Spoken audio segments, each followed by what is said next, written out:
I thought it was a world that we haven't often seen, at least not from the dancers' perspectives. There's been a scene in a strip club in about every single TV show and movie ever, but so few have been told from their side of the story. And so I was really excited to walk in their shoes. I was excited to talk about themes and things that they deal with, and but also, open it up to kind of what we all deal with, and the value system, and that's a little broken, what we're valued for, men and women, and how the rules of the club are kind of the rules of the world.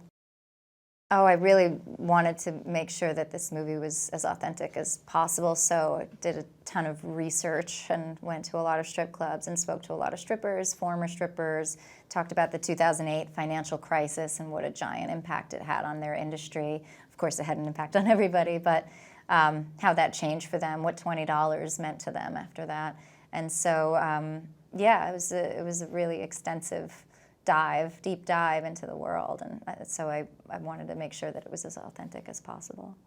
Yes, I mean, the Janet song was written into the script. It actually said Janet Jackson voiceover. This is a story about control. It is a story about control, and control is kind of a theme that runs throughout. I think it's something that Destiny's dealing with in her own life.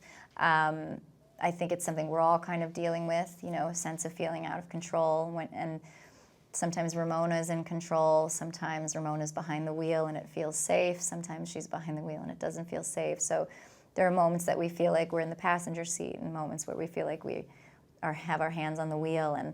And for me, I wanted to speak to, men and women, our gender roles, and how those value systems of, men being valued for their money and success and power, and women being valued for their beauty and their bodies and sex and motherhood, and what the trickle down is of both of those in sort of a broken value system. And no judgment passed on anybody who works within that value system at all, but do we have a shot at rising above that?